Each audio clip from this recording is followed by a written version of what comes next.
The shuttle landed with a soft hiss on the wide stone platform of Valor Prime Academy. The door slid open, and cadets stepped out into bright morning light. Most of them were tall, or wide, or covered in scales or fur. A few had extra arms or glowing eyes. They walked with confidence, because they came from strong species that ruled their home worlds. Last to step down was a small human female named Alara Voss. She wore the same gray cadet uniform as everyone else, but it looked too big on her thin frame. Her hair was tied back in a simple knot, and her face showed no fear.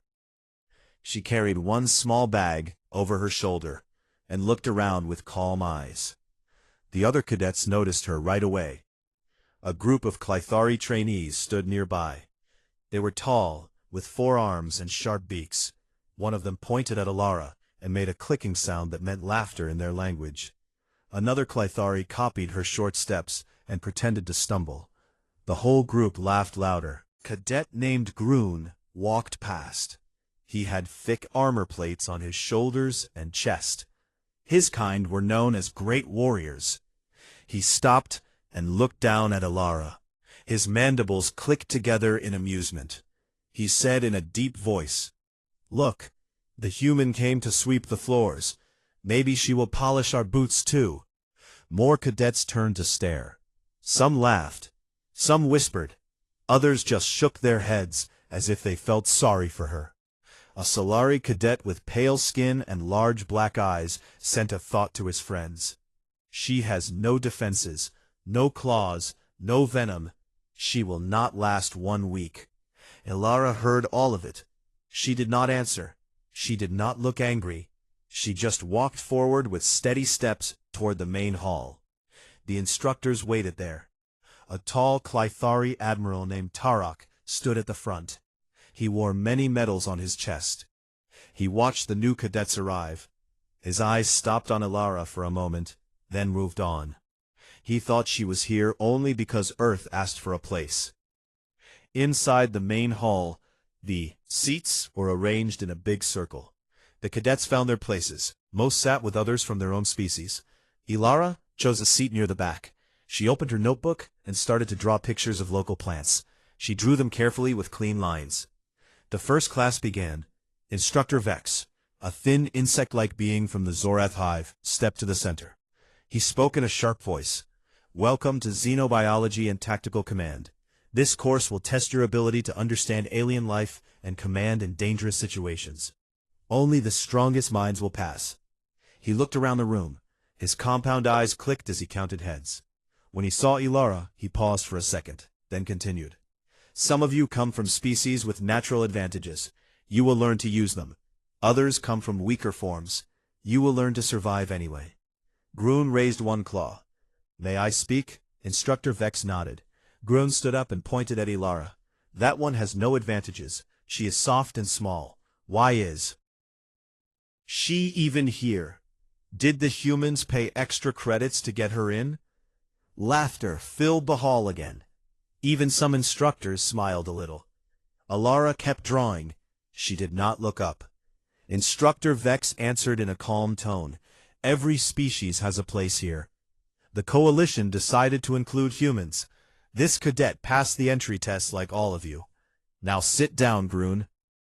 Groon sat, but he kept staring at Alara with a smirk. The class moved on to basic lectures about dangerous creatures. Instructor Vex showed images of acid-spitting worms from Dracon moons and shadow stalkers from dark nebula planets. He explained how each creature hunted and killed. Alara listened carefully. She wrote notes in small, neat writing. When the instructor showed a picture of a Voidfang, she leaned forward a little. The Voidfang was huge, with 6 strong limbs and teeth like knives. Its skin could change color to hide. It had killed many survey teams. Instructor Vex said, "No cadet has ever tagged a live Voidfang without heavy weapons. It is the true test of this course." After the lecture, cadets went to the dining hall for food. Long tables were set with different kinds of meals for different species. Some ate raw meat. Some ate glowing jelly. Some drank thick nutrient soup. Ilara took a tray with simple human food, rice and vegetables. She sat alone at the end of a table. Groon and his friends sat close. They talked loud so she could hear. One Clythari said, "I bet she cries on the first survival drill." Another said, "She will run back to her shuttle before we even see real danger." Groon laughed and added, "She looks like prey. Even the smallest creatures will eat her for breakfast." Ilara finished her meal. She stood up and walked past their table without a word. She went to the training fields outside. Cadets practiced combat moves there. Some lifted heavy weights. Some sparred with energy blades. Ilara found a quiet corner. She took off her jacket and started simple exercises, push-ups and stretches. Was not strong like the others, but she moved with good form. A few cadets watched her. One Silari girl named Lyra came closer. She had soft skin and kind thoughts. She sent a gentle message to Ilara. "You do not have to prove anything here. Humans are new. We understand if it is hard." Ilara smiled a small smile and answered out loud, "Thank you, but I am fine. I came to learn, not to be protected." Lyra looked surprised. Most cadets did not answer telepathic messages with spoken words. She nodded and walked away. Night came. The academy lights turned low. Cadets went to their rooms. Ilara shared a small room with two other cadets. Both were Clythari. They ignored her and talked only to each other. Ilara sat on her bed and looked out the window at the stars. She thought about home and the long trip to get here. She thought about why she wanted to be here. She wanted to show that humans could belong in the galaxy, not as weak guests, but as equals. She closed her eyes and slept without dreams. The next morning, the academy bell rang. Cadets gathered in the main yard. Instructor Vex stood on a platform. He announced, "Today we start the first practical exercise. It is called Observe and Adapt. You will go into the safe forest zone and study local animals. You must return with notes and one clear image. Do this alone, no teams." Cadets murmured. Some looked excited, some looked worried. Ilara just nodded. She checked her small camera and her notebook. She was ready. As they walked to the transport shuttles, Groon passed her again. He leaned close and whispered, "Stay close to the path, little human. The forest does not care if you are brave or stupid." Ilara looked up at him. Her eyes were steady. She answered, "I will be careful. Thank you for the advice." Groon blinked. His mandibles twitched. He expected fear or anger, but she gave him calm words. He walked away without another word. The shuttles lifted off and carried the cadets to the forest edge. Everyone spread out into the trees. Ilara walked alone. She moved quietly and watched the small creatures that lived there. She saw flying insects with bright wings and ground lizards that changed color. She took pictures and wrote notes. Hours passed. Most cadets returned early with basic observations. Ilara stayed longer. She found a clearing where a mother creature fed her young. She sat still and watched for a long time. She drew the scene in her notebook. When she finally returned to the landing zone, the sun was low. Instructor Vex waited. He collected the reports. Most were short and simple.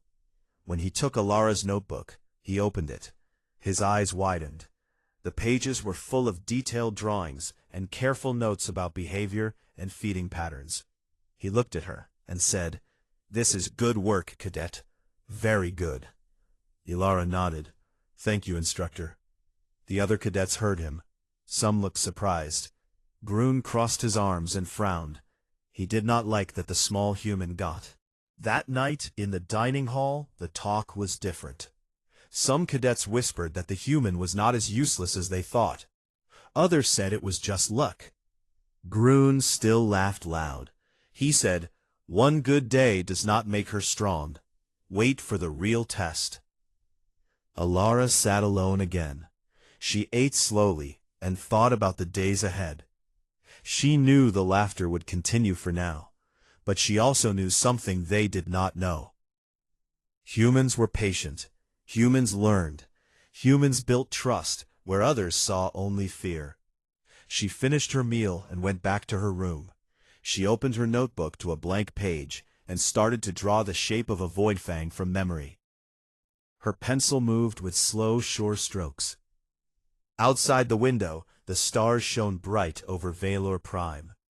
The galaxy waited, and Alara Voss was only beginning. The transport ship touched down on the rocky surface of Karos 9. The moon looked dark and empty from space, but up close, the black jungle waited like a living thing. Thick vines hung from tall, twisted trees, and mist floated low over the ground. The air smelled wet and sharp, with a hint of metal. Cadets stepped out in groups. They wore light armor and carried tracking guns. The rules were clear. Each cadet had to find a void fang, locate it, observe it, and place a small tracker tag on its hide without being seen or attacked. If the beast noticed you, the drill failed and you washed out. No second chances. Most cadets formed pairs or small teams. They checked weapons and maps together. A few used drones to scout ahead. Groon, the big Tharok, walked with 3 friends from his clan. They laughed and slapped each other's backs. They said this would be easy for warriors like them. Alara Voss stood alone. She wore the same light armor, but it looked loose on her small body. She carried only the basic survival kit: a water pouch, a knife, and a small pouch of food. She had one other thing: a short whistle made from Terran bamboo. She tucked it into her pocket and looked at the jungle. Instructor Vex watched from the command post on the ship. He spoke over the comms. "Remember, the Void Fang is fast, strong, and invisible when it wants to be. Stay alert. Tag it and return. Do not engage in combat. That is an order." Groon turned toward Alara and shouted across the landing zone. "Hey human, you sure you do not want to team up with us? We can protect you.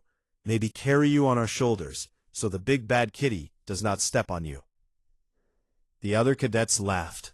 Some pointed, some made claw gestures. Alara looked at Groon calmly. She answered, "No thank you, I work better alone." More laughter came. Groon shook his head and said, "She will be screaming for help in 10 minutes. Mark my words." Instructor Vex raised one claw. "Enough. All cadets move out now. Time starts. The jungle." Alara walked straight ahead. She did not run. She moved slow and quiet. Her boots made almost no sound on the soft ground. She watched the trees, the shadows, the small movements of leaves. Inside the command post, screens showed each cadet's position. Green dots moved across the map. Most stayed near the edges. Some went deeper. Groon's dot moved fast. He and his friends hunted like a pack. They tracked fresh claw marks on a tree. Ilara's dot moved slow but steady. It went straight into the heart of the restricted zone, where the biggest void fangs lived. The analysts in the control room watched her path. One said, "She is going the wrong way. That area has the alpha males. They are twice as big." Another analyst said, "Maybe she doesn't know. Let her learn the hard way." Hours passed. Cadets started to fail. First, a Solari trainee triggered a trap of vines, and a young void fang jumped out. The cadet froze. The beast roared. The emergency beacon flashed. The team pulled him back with a drone. He sat in the ship, shaking. Next, 2 Clythari cadets tried to sneak up on a sleeping void fang. One stepped on a dry branch. The crack sounded loud. The void fang woke and charged. Both cadets ran. Their beacons lit up red. Failure. Groon and his group lasted longer. They found a medium-sized void fang. They moved careful. They got close enough to aim the tracker. Groon fired. The tag hit the beast's shoulder. The void fang snarled and turned. Groon's team backed away fast. They returned to base with the tag confirmed. Instructor Vex nodded. "Good work, Cadet Groon. You pass." Groon looked proud. He looked at the screen for Alara's dot. It still moved deep inside the zone. He said, "See, the human is still out there, probably lost or hiding." The analyst checked her vitals. Heart rate steady, breathing normal, no sign of panic. One said, "This is strange, she should be terrified by now." Night fell on Karos 9. The jungle grew darker. The command post switched to night vision drones. Searched for Elara 1. Drone found her. She sat on a low rock in a small clearing. Around her the ground showed fresh tracks, big prints with 6 toes. The drone zoomed in.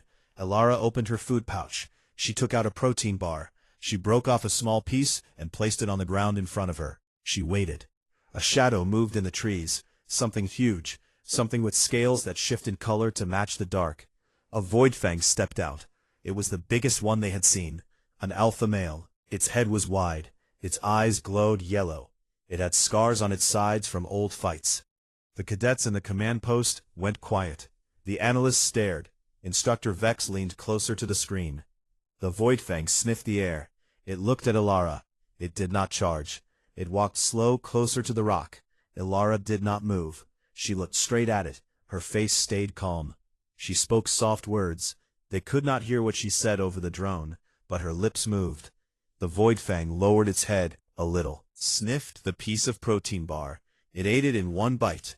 Then it sat down, heavy body on the ground, tail curled around its legs. Elara broke off another piece. She tossed it a short distance. The Voidfang caught it fast but gentle. It ate and waited. She did this again and again. Each time the beast came a little closer. At last it lay down fully. Its huge head rested near her feet. Elara reached out slow. She touched the side of its face, near the sensory crest. The Voidfang did not snap. It closed its eyes a little. In the command post, someone whispered, "What is she doing?" Another said, "It looks like she is feeding it, like a pet." Instructor Vex said, "Keep the drone on her. Do not interfere." The night went on. Elara talked to the Voidfang in low voice. She scratched behind its crest. The beast rumbled deep in its chest. It sounded content, not angry. At one point, she took out the bamboo whistle. She blew a short note, soft and clear. The Voidfang lifted its head. Then it lay back down. Morning came. The jungle light turned gray. Cadets who passed returned to the ship. Most talked about their tags. Groon sat with his friends. He said, "The human never came back. She is gone." Instructor Vex checked the map. Alara's dot still glowed steady. It moved now, slow but sure. It headed back toward the landing zone. The drone followed. A huge shape walked behind her. The Alpha Voidfang padded silent on 6 legs. Its head stayed low. Its tail swung easy. It followed Elara like a shadow. Cadets gathered at the landing zone. They waited for the last few to return. Groon stood tall. He expected to see Elara running scared or carried by rescue drone. Then she appeared. She walked out of the trees, calm and clean. Her uniform had some dirt, but she looked fine. Behind her, the massive Voidfang followed. It stopped when she stopped. Elara turned to the beast. She raised one hand, palm out. The Voidfang sat instantly. The cadets stared. Groon's mandibles hung open. Instructor Vex stepped forward. His voice sounded tight. "Cadet Voss, report." Elara looked at him. She said, "I found the alpha male. I observed him. I tagged him." She reached up and touched the small tracker on the Voidfang's ear. It did not move. The command post screen showed the tag data. Confirmed active. Placed by Cadet Elara Voss. Groon stepped forward. He looked from Elara to the beast and back. He said, "How?" Elara answered simple. "I did not fight it.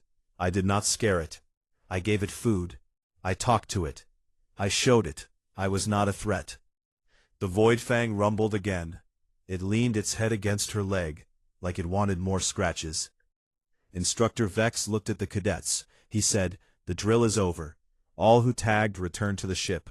We will review the results." As they boarded the ship, the Voidfang stayed close to Elara. It walked beside her up the ramp. No one tried to stop it. Inside, the cadets sat quiet. No laughter came this time. Watched the small human and the giant predator that followed her every step. The ship lifted off Karas 9. The moon fell away below them. Ilara sat near a window. The Void Fang curled up at her feet, its eyes half closed. Groon looked at her from across the room. He did not speak. He just stared. Ilara looked back at him. She gave a small nod. The galaxy had many strong species, many fast species, many fierce species. But none had ever done what Ilara Voss just did. She turned a killer into a companion, with nothing but patience and a few bites of food. The laughter had died on Karas 9, and it would not come back easy. They laughed at the human cadet until the apex predator took orders from her. Part 3. Weeks passed after that first strange day in the enclosure. Ilara kept coming back every morning with the same calm steps. She carried no weapons, no fancy tools, just a small bag of food, and sometimes a little speaker that played soft sounds from Earth. She walked into the pen without fear, and sat on the ground far from the Razor Wraith. At first, Kael'thar watched her with those 6 glowing eyes, his body low and ready to spring, but he did not charge right away anymore. The other cadets gathered at the viewing glass every time they could, not stay away even though they pretended it was just to laugh more. The bets had stopped. No one wanted to lose credits on something that made no sense. A tiny human girl sitting quietly, while the most dangerous beast in the academy stayed calm. They whispered among themselves, maybe she uses some secret human trick, maybe she poisons the food, maybe the beast is sick. But deep down, they knew none of that was true. Ilara never looked straight into Kael'thar's eyes. She knew from the old training vids back on Earth that direct stares meant challenge to many predators. Instead, she kept her gaze low and soft. She spoke in a gentle voice, not commands, just words like, "Hello again," or "Nice morning today." She said them the same way she would talk to a shy animal on a farm back home. Sometimes she hummed songs her mother taught her, slow tunes about rivers and stars. The sound floated through the pen like a warm wind. On the 3rd week, something small happened. Kael'thar stopped pacing when she entered. He lay down across from her, his huge head resting on his front limbs, his barbs flat against his scales, no longer raised in threat. Ilara noticed. She did not cheer or move fast. She just kept doing what she always did. She took out a piece of dried meat from her bag and placed it halfway between them. Then she moved back to her spot and waited. Sniffed the air. His nostrils flared wide. After a long minute, he stretched his neck and took the meat in one careful bite. He chewed slowly, never taking his eyes off her. Then he lay back down, closer than before, only 8 meters away now. The class behind the glass went quiet. A Vexari cadet clicked his mandibles in shock. A Sarek hissed low. No one had ever seen a Razor Wraith eat offered food without ripping the hand off first. Day after day, the distance shrank. Ilara moved her sitting spot a little nearer each time. Never fast, never sudden. She brought different foods, fruits from the academy greenhouse, nuts from her personal rations, even a few strips of smoked fish. She learned what he liked best. The fish made his tail flick once in what looked like pleasure. The class started to notice patterns too. When she played the sound of rain, Kael'thar's eyes half closed, his breathing slowed. When she played wind through trees, he lifted his head and listened. One morning, during a scheduled observation, the instructors let her stay longer than usual. Ilara sat only 4 meters from him now. She held out a whole fish in her open palm. Kael'thar rose slowly, his 6 legs unfolding like dark blades. He stepped forward, one careful step after another. The cadets held their breath. Some gripped the rail tight enough to bend metal. Kael'thar lowered his head. His jaws parted just enough to take the fish from her hand. His teeth brushed her fingers, but did not close hard. He ate it right there. Then he did something no one expected. He pushed his broad skull against her shoulder, gentle, like a big cat, asking for more scratches. Elara reached up slow and careful. She ran her fingers along the soft spot behind his auditory ridge, the place where scales met thinner skin. Kael'thar made a low rumble, not a growl, a sound deep in his chest, like distant thunder. Elara smiled, small and real. She kept scratching. He pressed closer, his weight heavy but controlled. The whole pen seemed to hold its breath. Them. When the session timer ended, Elara stood up slow. Kael'thar rose too. He followed her to the gate, walking beside her like he belonged there. The instructors opened the door fast, their faces pale. Elara stepped out. Kael'thar stopped at the threshold. He looked back at her once, then turned and went to his resting spot without a fight. No one spoke as she walked past the viewing area. The cadets stared, some with open mouths, some with wide eyes. That afternoon, the lead instructor called a meeting in the briefing room. He stood at the front screen showing replay footage of the morning. Elara and Kael'thar side by side. He cleared his throat and said, "This has never happened in the history of the program. Razor wraiths do not bond, they dominate or they kill. Yet this one follows her." He looked at the class and asked, "Does anyone still think the human cadet is prey?" No one answered. A Gorath cadet shifted his weight and muttered. She did not force him, she just waited. The Sarek next to him nodded once, sharp. The Vexari tilted his head and said, "Perhaps humans do not conquer with strength, they conquer with time." The next training exercise came a week later. The whole class moved to the open arena for a live hunt test. Each cadet would release their war beast against moving drones shaped like fast prey animals. The goal was simple: control the beast, make it hunt clean, without waste. Most cadets used neural links, or voice commands, barked loud and sharp. Their beasts obeyed, but with wild energy, tearing drones apart long after the kill order. Some beasts ignored commands, and chased each other instead. The arena filled with dust and roars. When Elara's turn came, the crowd grew quiet. She stood at the edge of the release gate. Kael'thar waited inside, calm, his eyes locked on her through the bars. She gave no signal, yet he stayed still. The instructor counted down, 3, 2, 1, and opened the gate. Kael'thar stepped out slow. He did not roar, he did not charge. He walked to Elara's side, and stood tall beside her. The drones launched fast silver shapes, darting across the sand. Elara looked at Kael'thar and said one quiet word: "Hunt." Her voice carried clear but soft. Kael'thar exploded forward, his body a black blur. He moved with perfect grace, no wasted motion. He struck the first drone mid-leap, twisted and landed without a sound. He took the second with a single swipe of his front limb. The third tried to zigzag. He anticipated and pinned it under one massive paw. The whole hunt lasted 28 seconds, all 5 drones down, clean, no extra damage. When the last drone sparked and died, Kael'thar trotted back to Elara. He lowered his head and pressed it against her chest. She reached up and rubbed his ridge again. He rumbled deep and pleased. The arena went silent. The instructors stared. The cadets stood frozen. A young Sarek cadet broke the quiet.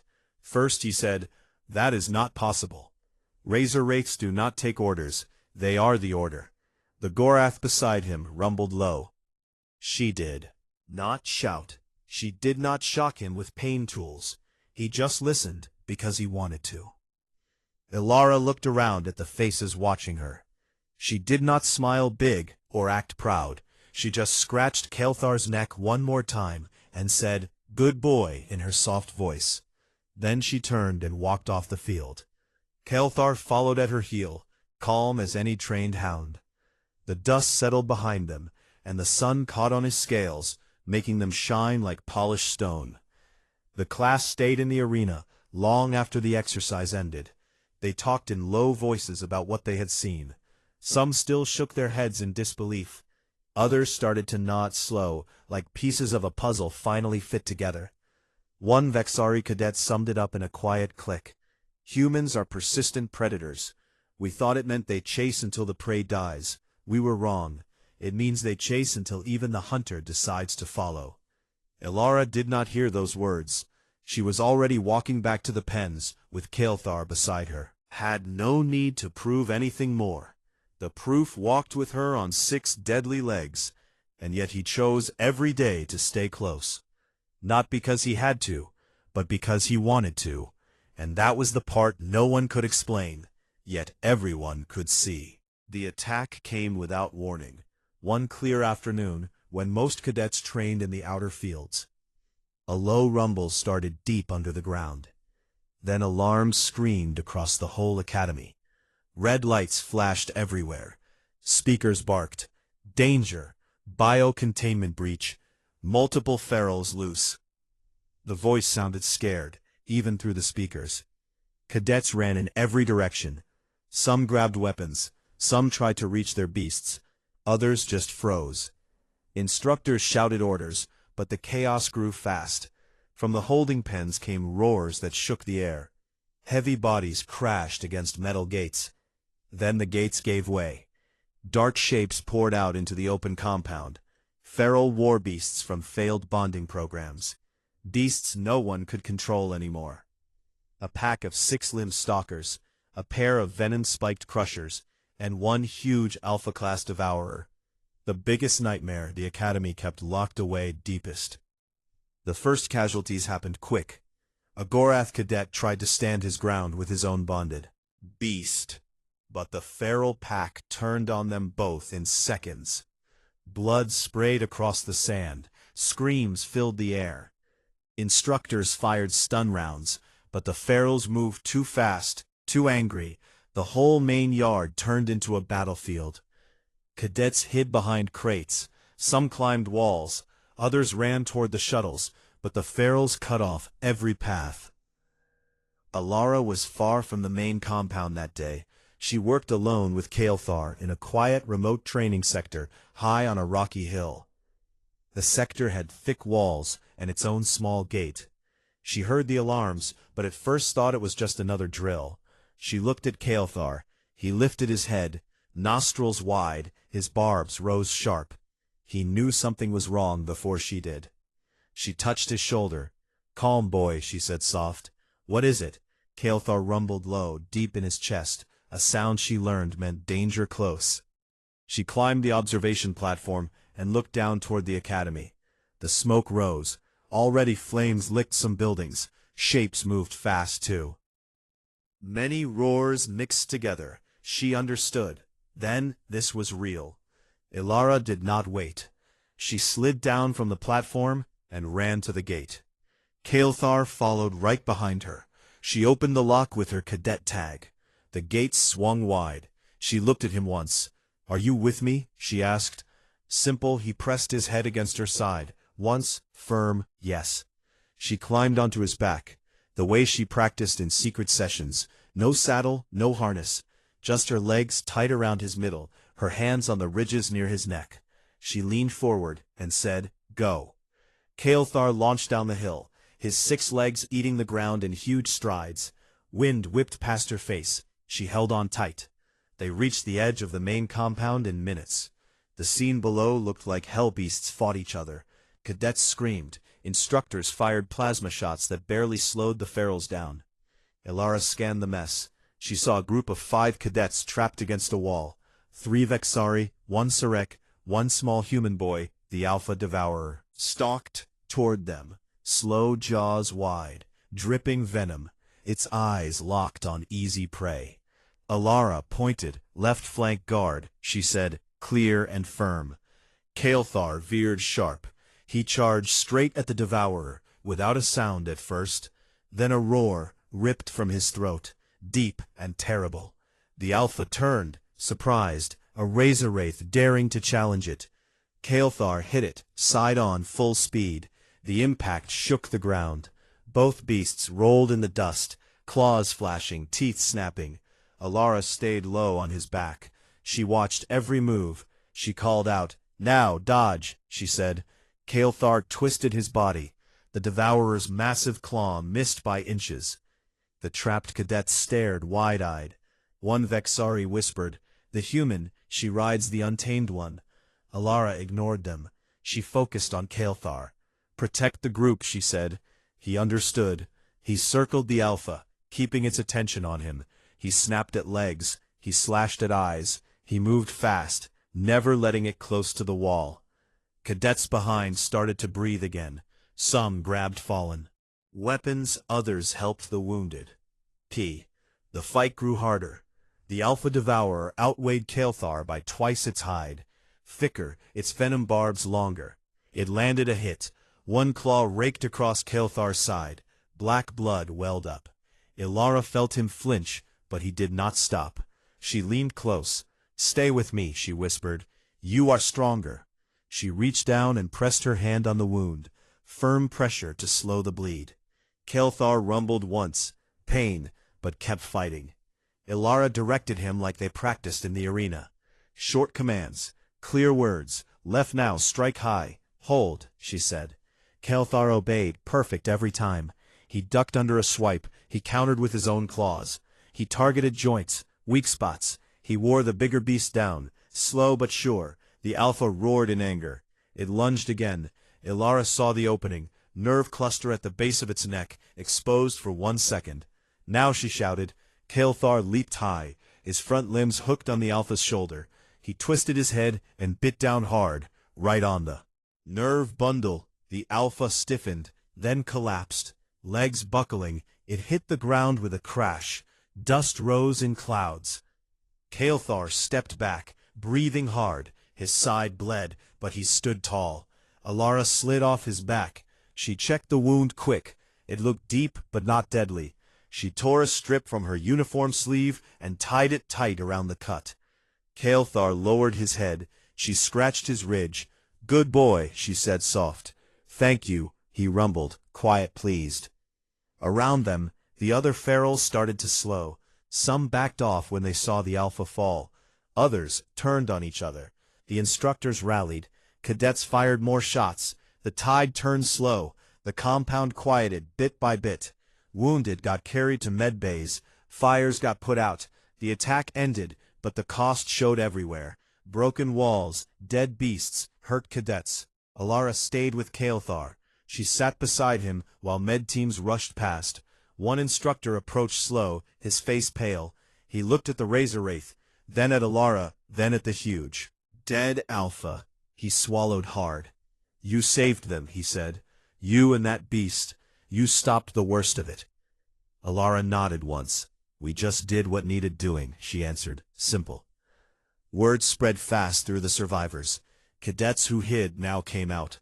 They saw Kael'thar stand calm beside the small human girl who rode him into battle. They saw how he listened to her quiet words, how he protected without rage, how he fought smart, not wild.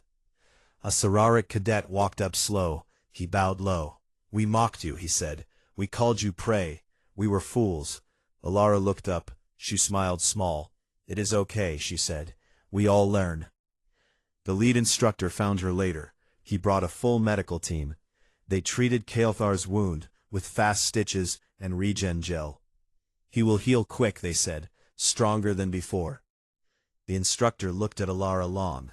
"You have no rank yet," he said, "but today you acted like a commander." He turned to the gathered cadets. "Listen well," he said.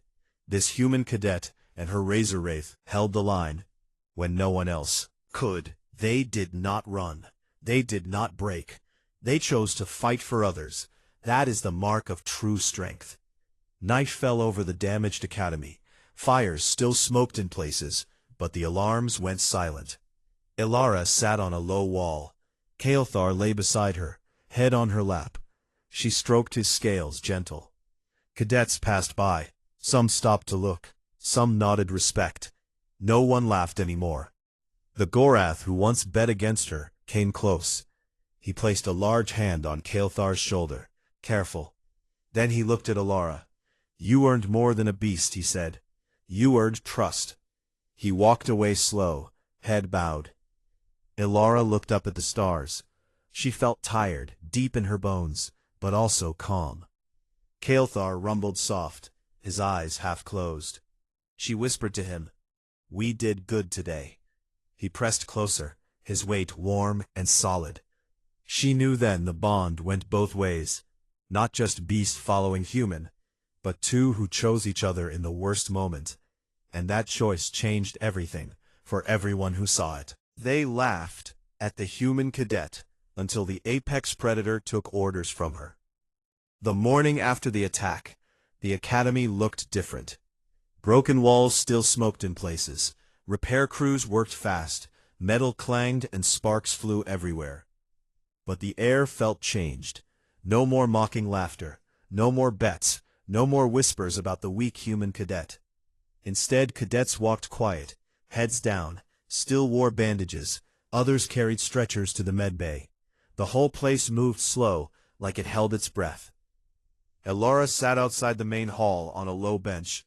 Kael'thar lay beside her, his side wrapped in fresh white regen bandages. He rested his huge head across her lap. She stroked the scales behind his ears. Gentle and steady, he rumbled, soft content. The sun came up slow, painting everything gold. Cadets passed by, some stopped to look. Others nodded once in respect. A few even smiled, small shy smiles. She did not push. She just kept petting Kael'thar like nothing big happened. The inquiry started. At first light, the lead instructor stood at the front podium. The whole cadet corps filled the seats. Even the wounded came on crutches or in hover chairs. The big screen behind showed footage from the attack. Shaky clips from helmet cams, clear drone views. One after another, the images told the story plain. A tiny human girl riding the Razor Wraith into chaos. Kael'thar charging the Alpha Devourer, taking hits, shielding cadets, following every quiet word she gave. The hall stayed silent. The only sound came from the low hum of the screen and soft breathing. When the footage ended, the lead instructor spoke, his voice steady. "This academy trains warriors," he said. "We teach dominance, control, force. We teach beasts to obey because we make them. We have never seen a Razor Wraith choose to follow, without chains, without pain, without fear. Yet yesterday, one did." He turned and looked straight at Ilara, who sat in the front row, with Kael'thar curled at her feet. Met every eye in the room without blink, then lowered it again. Calm. The instructor continued. Cadet Voss acted without orders, without rank, without hesitation. She turned a feral killer into a shield for her classmates. She saved lives, not with weapons, but with trust. He paused long, let the words sink in. Then he said, "By order of the Coalition Command, she is promoted to full operative status, effective now. Her Razor Wraith Kael'thar is assigned to her as permanent battle partner. This has never been done with an untamed lineage beast, but today we make exception." A low murmur ran through the hall, not anger, not doubt, just surprise, mixed with something new. Respect. The Gorath cadet who once laughed loudest stood up first. He walked to the front, slow, his heavy steps echoed. He stopped in front of Ilara and dropped to one knee. A deep bow, something his people did only for elders or heroes. He said, "We were wrong. We called you prey. We bet on your death. We saw size and thought strength. Quiet and thought weakness." He looked up, his eyes clear now. "You showed us real power comes different. You earned this beast, not by breaking him, but by standing with him. I ask your pardon." Ilara looked at him. She nodded once. "Simple. I forgive you," she said. "We all make mistakes." She reached out and placed her hand on his armored shoulder. He rose slow, then turned to the class. He raised his voice loud. "Hear me. The human did not conquer. She invited, she waited, she stayed, she never quit. That is why even the apex listens now." One by one, others came forward. A Sarek cadet stepped up. She hissed soft respect, then said, "You changed the rules. We thought the galaxy worked one way. Strong eat weak. Now we see another way. The strong can choose the small, if the small never gives up. She bowed her head low, then stepped back. A Vexari cadet clicked his mandibles once sharp. He said, "Humans are strange. They do not roar, they do not sting. They persist, they endure, they care." That care turned a nightmare into a beast. "Guardian," he clicked again in salute. The hall filled with voices, not loud but steady. Cadets spoke their piece, some short, some long. All said the same thing in different words. "We were blind. We see now. Thank you." The human cadet sat quiet through it all. She kept one hand on Kael'thar's neck, the other folded in her lap. She did not smile big or cry. She just listened, her face calm like always. When the last cadet spoke, the lead instructor raised his hand. Silence fell. He looked at Alara. "Cadet Voss, step forward." She stood slow. Kael'thar rose with her. He walked at her heel. Perfect match. They moved to the podium together. The instructor pinned a new rank badge on her shoulder. Simple silver star on black. He said, "You are no longer cadet. You are Operative Voss. Welcome to the line." He saluted crisp. She returned it, awkward but firm. Then she turned to face the hall. She spoke quiet, but clear enough for everyone to hear. "Kael'thar was never my monster," she said. "He was just alone, like many here. Needed someone to see him not as weapon but as friend. I gave him time. I gave him choice. He gave me trust. That trust saved us all." She looked around at the faces, some still bandaged, some still shocked. She added, "We laugh at what we do not understand until we do. Then the laughter stops, and something better grows." She scratched Kael'thar's ridge one time. He rumbled. Pleased, the sound rolled through the hall like thunder wrapped in peace. The ceremony ended slow. Cadets filed out, some stopped to touch Kael'thar's shoulder, careful. Others just nodded from far. Alara walked out last, Kael'thar beside her. They stepped into the sunlight. The compound looked less broken in the bright day. Repair crews waved. Some cheered. Quiet. She waved back, small, then kept walking toward the pens. A young human boy, the one she saved from the Alpha, ran up. Breathless, Operative Voss, he said, panting. "Thank you for yesterday. You and Kael'thar, you kept us alive." He looked at the Razor Wraith with big eyes. No fear, just wonder. Kael'thar lowered his head. The boy reached out slow, touched one scale, then grinned wide. Alara smiled back. "You are welcome," she said. "Stay safe out there." The boy nodded fast, then ran off to join his friends.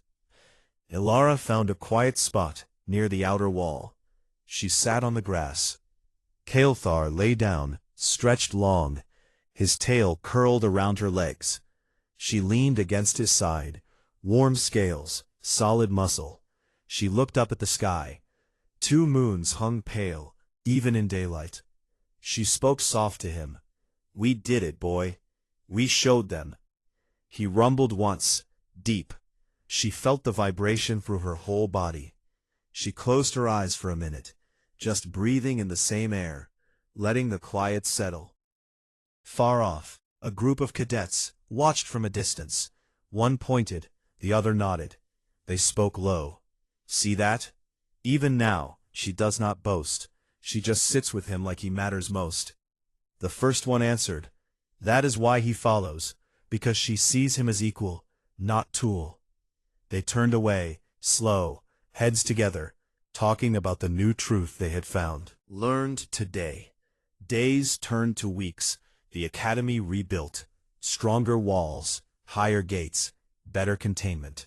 But the biggest change stayed inside hearts. Cadets trained different now.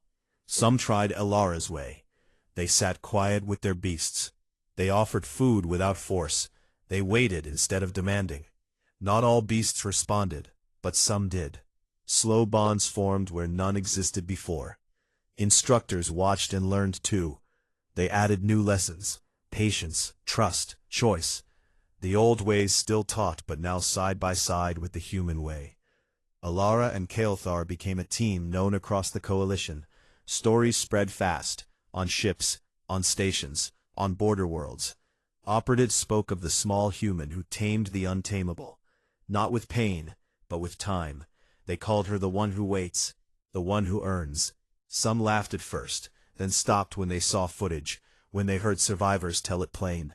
One evening under stars, Alara stood on a hill, Kael'thar beside her. Wind moved soft through grass. Looked at him. "You ready for whatever comes next?" she asked. He lifted his head, 6 eyes glowed bright. He pressed against her side once firm. She smiled real and wide, then said, "Good, because I think the galaxy still has a lot to learn about us." She scratched his neck one last time. They turned together and walked back down the path, side by side, the apex predator and the human who never gave up, walking as equals into whatever waited ahead.